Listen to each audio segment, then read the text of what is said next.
Welcome to the show, everybody. I think you've been told a big, fat lie, time and time again, about mass immigration being absolutely necessary for the survival of our National Health Service.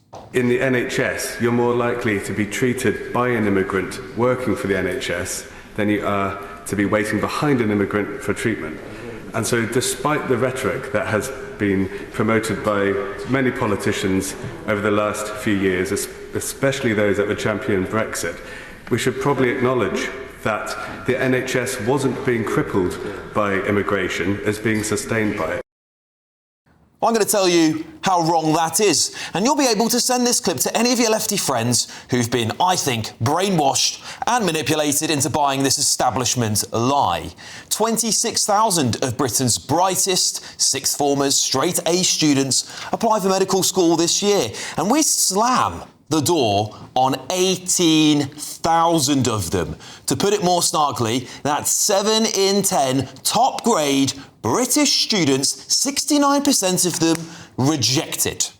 Meanwhile, you won't be surprised to know that instead of investing in our own children's future and the future of our National Health Service, we're poaching 20,000 nurses and 10,000 doctors a year from countries like Nigeria and Pakistan.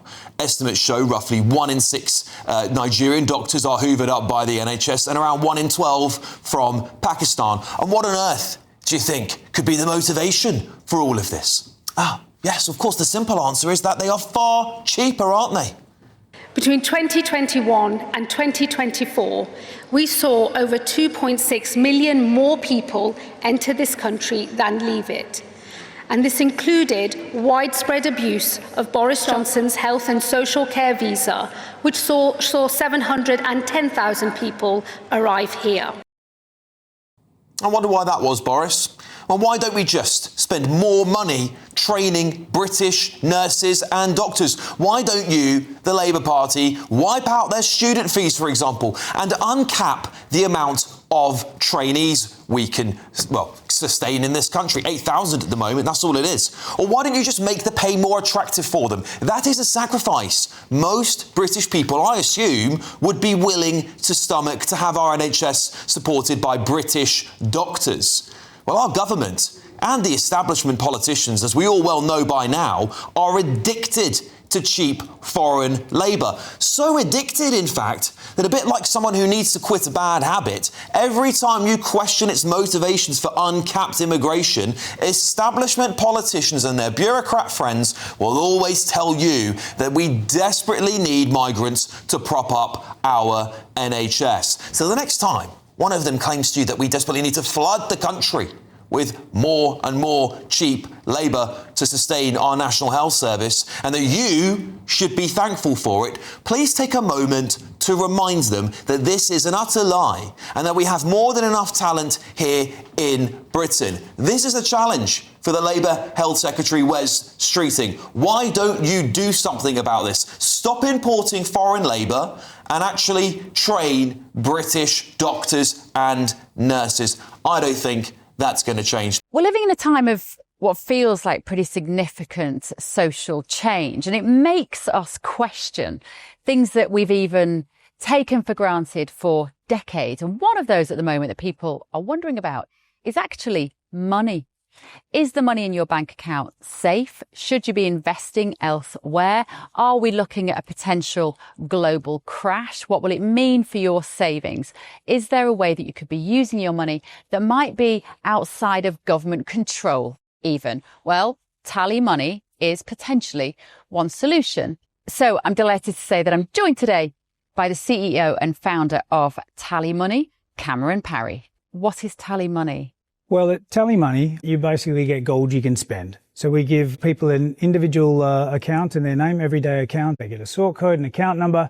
They use that account just like they would pounds from their bank, but it's milligrams of gold that we brand as Tally. Okay.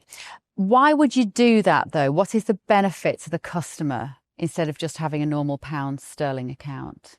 Gold's performance against the pound is above 11% per annum over the last 25 years on average. but we still need money in our daily lives. And we have savings. We know that it's good common sense and prudent to save up for things, not just live in credit. You know, whether it's a holiday or a rainy day, your retirement planning, you need to have money in your life, basically, that you can rely on, that's dependable, that nobody meddles with, that nobody can weaponise against you, which is another element of government control when it's the government currency, which we could talk about another time.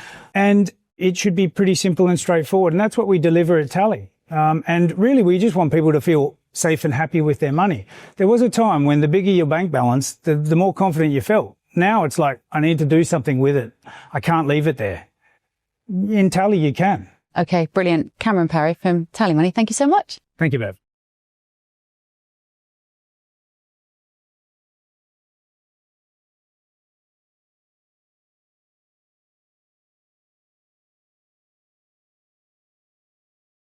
But let's get the thoughts of my panel, businessman and activist Adam Brooks, former Labour Party advisor Paul Richards, and associate comment editor at The Telegraph, Poppy Coburn. I'll start with you, Poppy.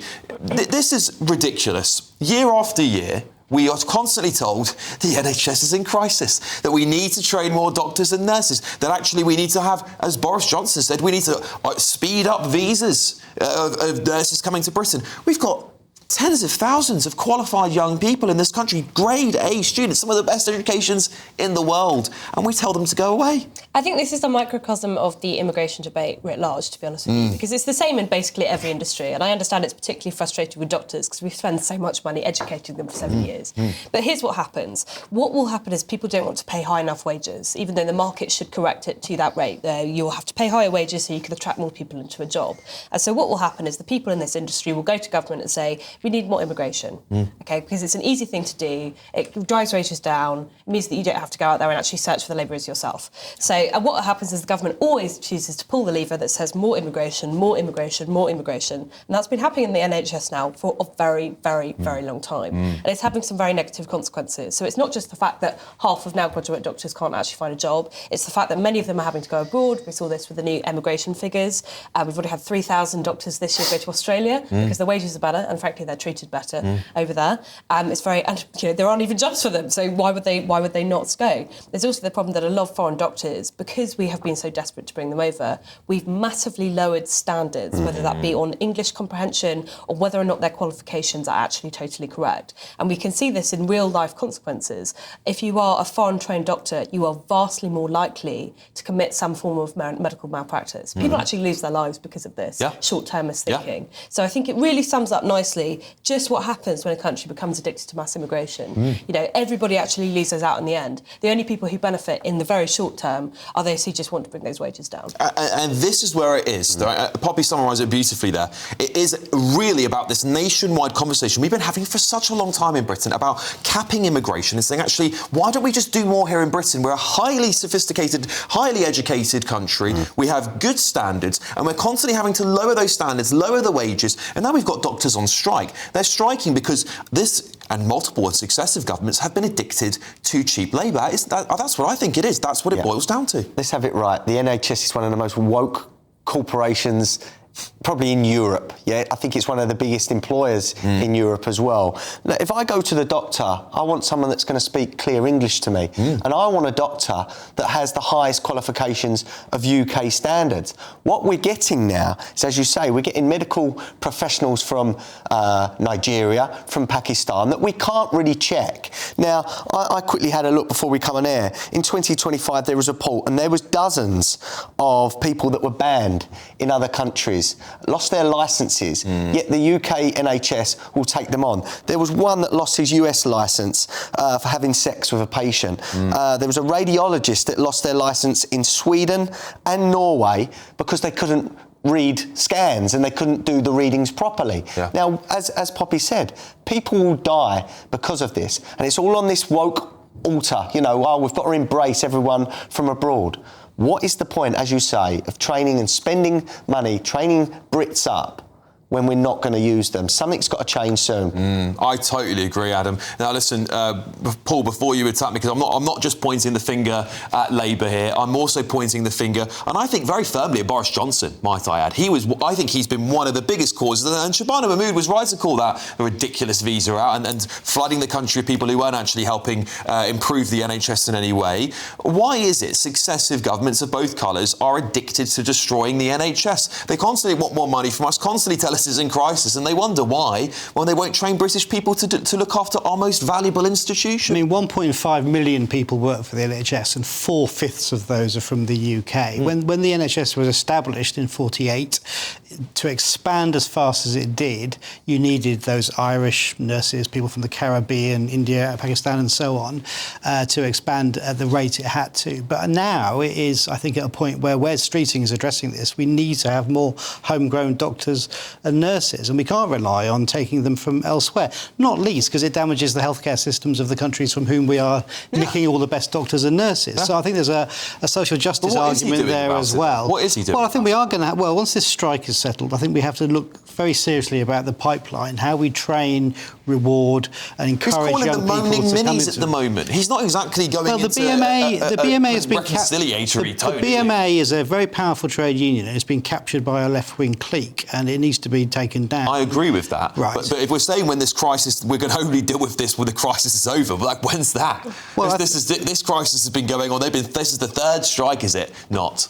By the way, I also think this ties into a kind of uncomfortable reality that no one wants to acknowledge, which is it is true that our doctors aren't paid very well, considering they have to go through that 7-year period. That is true. They're all going to Australia, aren't they? Because they're better paid. You cannot have the National Health Service, you cannot have a socialised healthcare model and get the wages that these sorts of people are demanding. And that's, by the way, the main reason why we keep importing doctors from overseas.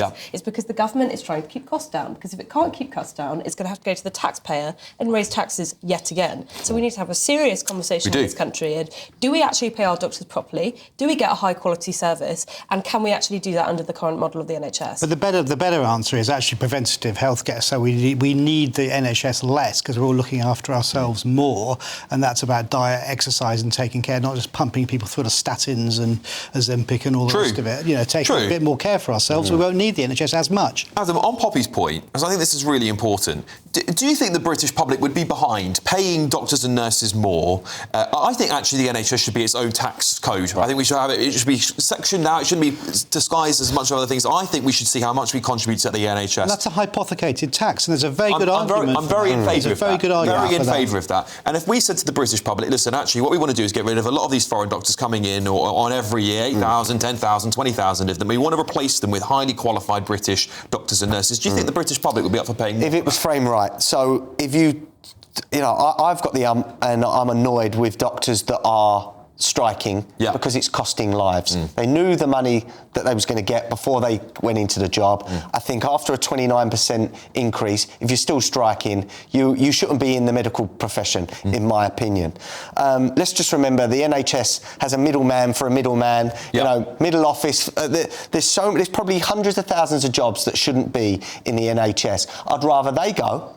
And I would rather nurses come in, British nurses as well, unemployment's at a 5-year high. Let's get some normal average Brits and put them in the NHS, put them to work, people that want to help people. And yes, the public would support that. But at the moment, no.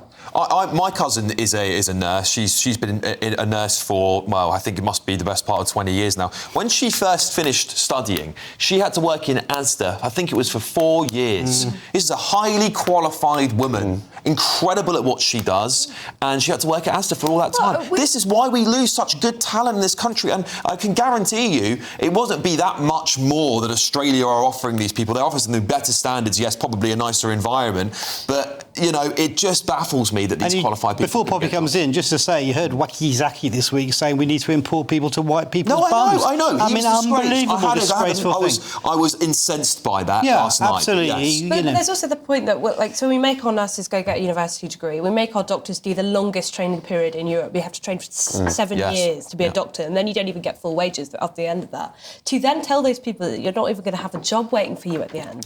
It's a problem of over-regulation where we make our our own doctors and nurses go through these incredibly rigorous processes to actually get the job, and then we get there, they pay them a rubbish wage, and they don't even have job security. This is not something that West Streeting can fix just by taking on the BMA or trying to crack down on the visa problem. You need to look at entirely from a top-down system how the NHS is run and how you're going to sustainably run it in the future. And no one is actually brave enough to say that it's not sustainable. No, someone's going to have to do it. The Labour Party said they were going to get rid of a lot of this bureaucracy. I think it seems to have just moved from one part of the building to the next from what we're hearing. Adam, do you want a final word? I think if you're a frontline NHS worker, a nurse or someone really in there helping people or a carer, if they're on under 50,000 a year, give them a discounted tax code.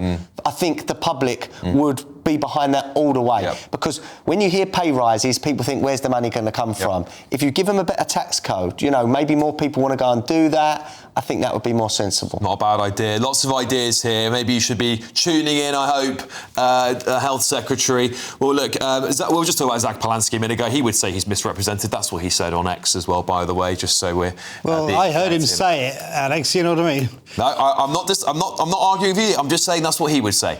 Department of Health and Social Care spokesperson said this: internationally trained doctors play an important role in the NHS, but the health service has become too reliant on overseas recruitment and homegrown talent has been neglected for too long. That's why our 10-year health plan sets an ambitious target to reduce international recruitment, prioritising UK medical graduates and other doctors who have worked in the NHS for a significant period for speciality posts. We will reach into our communities to build a homegrown workforce fit for the future. OK.